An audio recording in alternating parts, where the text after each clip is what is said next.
Toen we wisten wat we met de voorstelling eigenlijk wilden gaan doen, een hommage aan Händel en zijn muziek, het barokspektakel opnieuw tot leven brengen en eigenlijk ook de opera seria, het genre van de barokopera, zo'n soort vertelling eigenlijk maken op een manier die voor onze tijd weer zou werken, ben ik gaan samenwerken met de geweldige Stefano Simone Pintor, een echte Italiaan en die ook een enorm gevoel voor muziek heeft en dus die teksten die we eigenlijk dichtst bij de oorspronkelijke teksten van Händel wilde houden, heeft bewerkt, zodat het in onze context eigenlijk opnieuw dezelfde soort werken kan hebben als het in die oorspronkelijke stukken van toen had. Actually, it all started with a huge fascination for the Baroque era, which was absolutely sparkling and flamboyant in many reasons.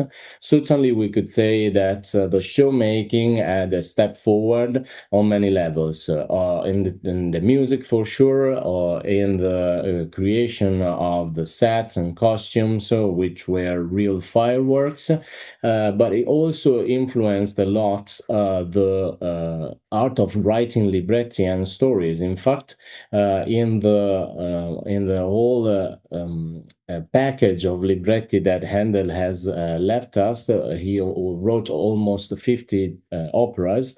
We can find a number of different subjects, among which many of those contains lots of magical characters or magical objects or myths, fairy tales. What made him especially interesting as opera composer is that he managed to really go deep in human emotions.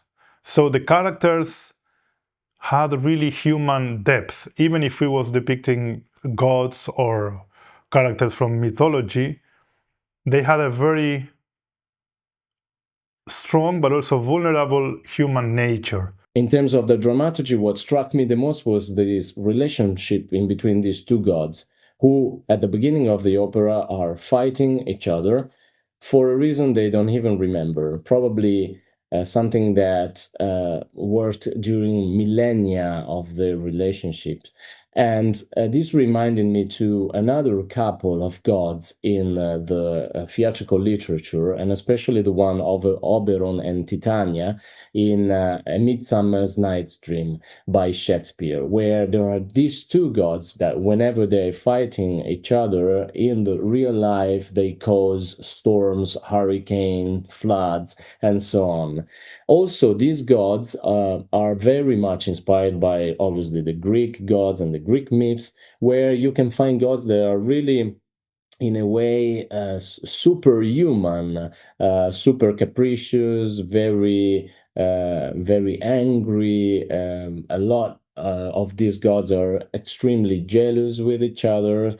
So it is like a sort of extreme representation on what it is humanity. And that is why I found it very interesting, also as a kind of reflection of what we are and what we feel in the pattern of real life every day.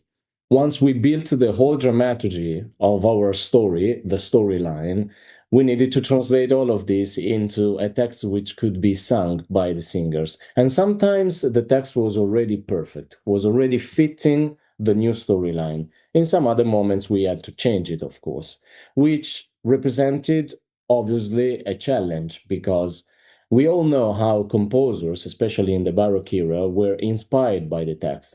For instance, if they would use a word, let's take the word nightingale, they would create a beautiful musical figure that could mimic the sing of the bird. So you have to find a new way to use those words, to use those moments, or to preserve the right words in the right place, or to change them in a virtuous way. Another challenge that is represented by creating a new libretto is, of course, the challenge of the form.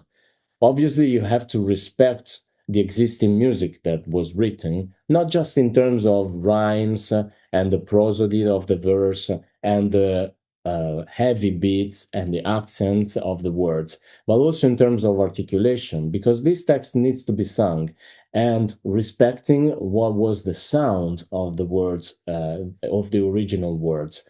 So you can understand how it is difficult to recreate a text from an existing music. But that is something that was also done a lot in the Baroque era by the composers themselves, which used to change sometimes the text on their arias and create a new opera, a new pastiche, starting from their own repertoire.